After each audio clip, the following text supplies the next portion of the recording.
Final score of the Vikings versus Steelers game was 36-28. Big Ben had 308 yards, 3 touchdowns, and he honestly had a pretty good game yesterday, but the Vikings defense really couldn't stop the throws all night, it seemed like. Big Ben didn't really impress me that much, it seemed to like. They did score a lot in the fourth quarter, though, with 21, and Dalvin Cook honestly had a great performance. He had 205 yards and 2 touchdowns yesterday. That was the most yards in the NFL this year. The first 200-yard game in the NFL this year. He honestly had a great game and really carried the Vikings the whole time. Which young star would you rather have, Justin Jefferson or Najee Harris? I would definitely rather have Justin Jefferson. I think he's a better receiver, and I think he's better as a position in general.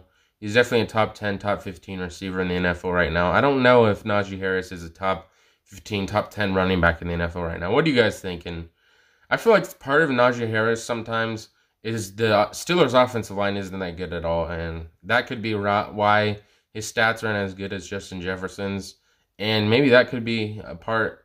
What do you think about Justin Jefferson or Najee Harris? Who would you rather have? Chase Claypool explains first down celebration on the Steelers' final drive versus Vikings, which, if you don't know, the first down celebration he did took time off the clock, and a lot of the linemen tried to hit the ball out of his hands, and this was his response to what happened. Tackled near the hash, did my little first down point, and went to the ball. To the ref, he had just got there, so even if I got right up and looked at him, he wasn't there, so he ran down the field to come get the ball. The ball got knocked out of my hands, and that's what cost us time. Chase Claypool on the final drive versus the Vikings, which, I don't know, it seems like he's kind of deflecting blame, like, the ref wasn't up there in time. They could have still got the ball. Like, I don't think it really matters. You don't have to celebrate right then and there. It's still going to cost time when you're celebrating like that, and I think the rightfully knocked the ball out of his hand was a good thing. What do you guys think about the situation? Claypool is mentally and emotionally undeveloped, and he's physically overly developed. He only cares about himself, and that self-centeredness is part of what's bringing the Steelers organization down.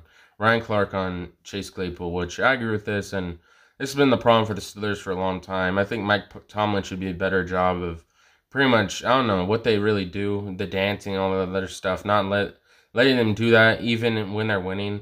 I feel like they kind of get distracted by that in general, and I just don't think it's a good thing for the Steelers. They've already had problems with Antonio Brown. They don't need another problem happening with Chase Claypool, and he isn't playing good enough to act like this in general. He only has 1 receiving touchdown this year.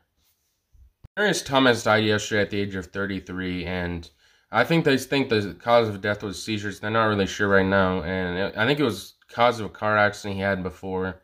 And rest in peace to Marius Thomas. Here was his career stats. He had 63 touchdowns, 4 Pro Bowls, and 1 Super Bowl. He honestly had an amazing career and will be a Hall of Famer. What do you guys think about this?